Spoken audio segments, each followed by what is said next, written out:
कभी आप लोग सोचे होंगे कि जो कैप्चा कोड होता है, कहीं ऑनलाइन जब फॉर्म फिलअप किया जाता है या कहीं ट्रांजैक्शन करने के लिए होता है, वहाँ पे एक कैप्चा कोड देता है। इस कैप्चा कोड आखिर क्यों देता है, इसका रीज़न आज मैं इस वीडियो में समझाने वाला है। प्लस में ये भी बताने वाले हैं कि आपको कहीं कहीं मिलता है आई एम नॉट रोबोट, और उस पर टिक करने के लिए देता है। खास करके जब ट्रांजैक्शन आप करते हैं उस पीरियड में आपको उस चीज़ को देता है कि आई एम नॉट रोबोट, और उस पर आप टिक करते हैं। जब भी आप टिकट बुक करते हैं वहाँ पे इस चीज़ को देखने को मिलता है। तो आखिर इसका रीज़न क्या है, सभी जानकारी इस वीडियो में देने वाले हैं। वीडियो लास्ट तक देखिएगा। वीडियो में आगे बढ़ने से पहले आप लोग से छोटा सा रिक्वेस्ट है कि अभी तक मेरे चैनल को सब्सक्राइब नहीं किया तो सब्सक्राइब कर लीजिएगा और बेल आइकन को प्रेस कर लीजिएगा ताकि सब नोटिफिकेशन आप लोगों को मिलता रहेगा। देखिए, सबसे पहले आप समझ लीजिए कि कैप्चा कोड जो है, कैप्चा कोड क्यों देता है। कैप्चा कोड का मतलब होता है कि प्राइवेसी लाना, यानी टोटल सिक्योर, आपका डाटा जो है कहीं लीक ना हो। क्योंकि गूगल जो है ना बहुत ज़्यादा होशियार है, वो आपका डाटा को जो है कलेक्ट कर लेता है, और वहीं कलेक्ट करने के बाद से कहीं आप अगर कुछ चीज़ को यूज करना चाहते हैं तो उस चीज़ को क्या करता है, वहाँ पर प्रेजेंट कर देता है, और वही चीज़ अपने आप फिलअप हो जाता है। कि आप चैटिंग करते हैं, व्हाट्सएप बिजनेस जो लोग डाउनलोड किए होंगे उसमें ये देखने को मिल जाता है, कोई लोग जो है व्हाट्सएप बिजनेस में ये कुछ ऐड करके रखते हैं, इसको बोला जाता है चैट बोट। उस चैट बोट में कुछ लिख करके रखते हैं, और जब भी अगर कोई आपके पास चैटिंग करने की कोशिश करता है तो उस टाइम में उसके पास कुछ बिना आपके कुछ लिखे, उसके पास कुछ लिख करके चला जाता है, जो ऑलरेडी आप कुछ लिख करके सेव किए हैं। तो ये होता है चैट बोट। अब देखिए, कैप्चा कोड जो है, जो बोट है उससे बचने के लिए, जो कैप्चा कोड है, जो बोट से बचने के लिए हम कैप्चा कोड की यूज करते हैं। अब कैसे बचने के लिए कि टिकट जब बुक करते थे या फॉर्म फिलअप करते थे तो बहुत सारा डाटा कलेक्ट करके बोट को दे देते थे। यानी बोट एक सॉफ्टवेयर है, उस सॉफ्टवेयर को दे देते थे। वो सॉफ्टवेयर क्या करता था, जितना क्या कहाँ फिलअप करना है, कहाँ नाम लिखना है, कहाँ एज लिखना है, सब उसको याद रहता था बोट को। और बोट क्या करता था, उसमें ऑटोमेटिक सबका सेकेंडों नहीं लगता था, वहाँ पे फिलअप कर देता था। ये होता था बोट का काम। लेकिन वही चीज़ इसमें कैप्चा कोड क्या होता है कि कैप्चा कोड अगर रहेगा तो कैप्चा कोड में आप लोग देखते होंगे कि सिंपल नहीं देता है, उसमें जो भी लिखा होगा टेढ़ा मेढ़ा लिखा रहता है।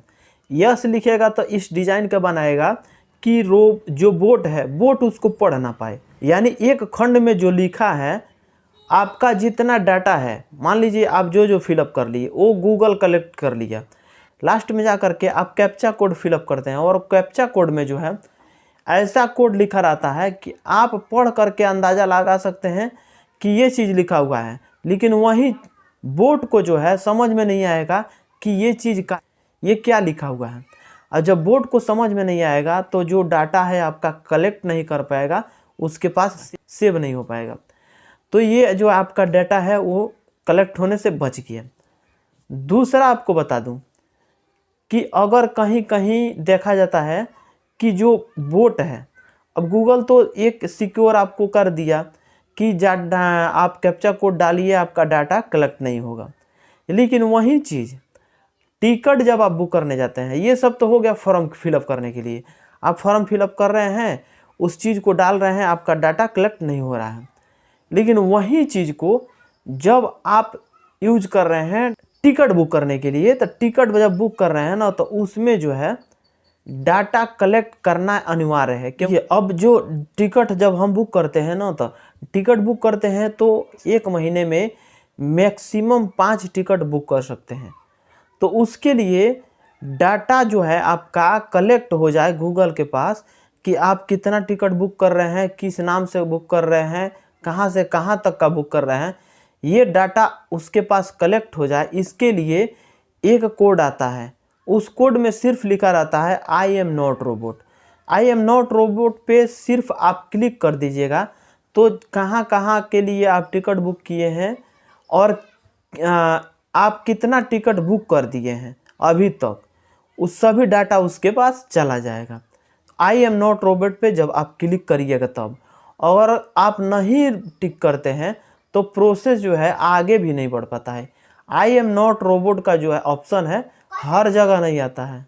जब आप टिकट बुक करते हैं या कोई ऐसा चीज़ रहता है सरकार के पाबंदी में रहता है कि आप इतना चीज़ इतना दिन के लिए यूज़ कर सकते हैं, वही चीज़ के लिए आई एम नॉट रोबोट का ऑप्शन देता है।